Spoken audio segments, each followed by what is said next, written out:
বাবা এই বউ আর ভালো লাগে না, আমি আবার বিয়ে করতে চাই। চুপ কর, সবারই নিজের বউ পছন্দ করে বিয়ে করে নিয়ে আসিস, আর কিছুদিন গেলেই বলিস ভালো লাগে না। স্বামী আমার সাথে এরকম করো না, না হলে আমার জীবনটা বরবাদ হয়ে যাবে। তোর সাহস কিভাবে হয় আমার বিছানায় বসার? তোকে আজকেই ডিভোর্স দেব। এই হারামজাদা, এগুলো কি শুরু করছিস? এইভাবে বউদেরকে ডিভোর্স দিয়ে দিয়ে আমার অর্থ সম্পত্তি শেষ করে দিলি। স্বামী আমাকে ডিভোর্স দিও না স্বামী, সামান্য কিছু টাকার জন্য আমি তোমাকে ডিভোর্স দিতে পারবো না। কি বললে? সামান্য কিছু টাকা? আরে আমার বাবা 10 কোটি টাকার মালিক, যখন তখন ডিভোর্স দিতে পারি তোমাকে।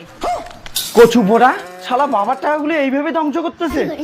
কত টাকা হলে ডিভোর্স দিবা বলো তো? 1 লাখ, 2 লাখ, 4 লাখ, 5 লাখ, কত কত? 10 কোটি।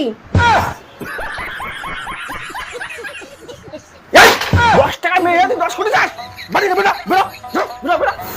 বাবা আপনি কিছু করুন, আমি সংসার করতে চাই। বৌমা আমি কি করবো বলো তো? আমার ছেলে তো তোমার সাথে সংসার করতে চায় না, তুমি যদি রাজি থাকো আমার সাথে সংসার করতে পারো। হাট ছাগল।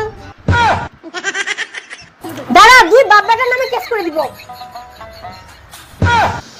তোর জন্য মনে হয় আমাকে জেলে যেতে হবে। শালা আজ পর্যন্ত আমি একটা বিয়ে করলাম না, তুই বিয়ের পর বিয়ে করে যাচ্ছিস। এই কি বললে? তুমি বিয়ে করো নাই? তাহলে আমি কিভাবে হইলাম?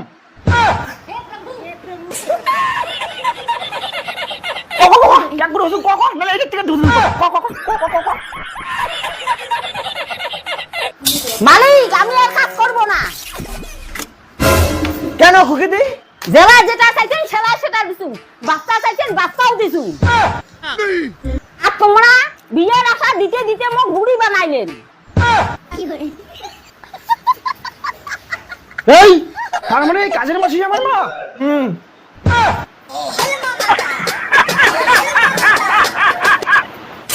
স্যার এই যে বাড়ি। এই ঘরের ভেতরে কে কে আছো? তাড়াতাড়ি বেরো। তোমরা নাকি বউয়ের উপর অত্যাচার করো, জোর করে ডিভোর্স দিতে যাও, এটা কি সত্যি? না না স্যার, মিথ্যা কথা। স্যার ওকে আমরা চিনি না। স্যার আমি সত্যি কথা বলতেছি, এদের কথা বিশ্বাস করবেন না। এরা দুইজনে বাপ বেটাই ফাঁকবাজ, খালি বউ পাল্টায়। এই শালা সত্যি কথা বল, নালে এমন জায়গায় মার মারবো না, পরের দিন হাঁটতে পারবি না। স্যার কিছু নিয়ে মামাটা ডিসমিস করুন না। ও ঘুষ দিবি? ঘরে চল, ঘরে নিবো। কি শালা?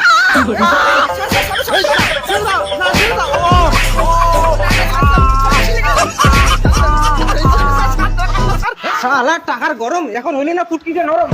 চল শালা থানায় চল।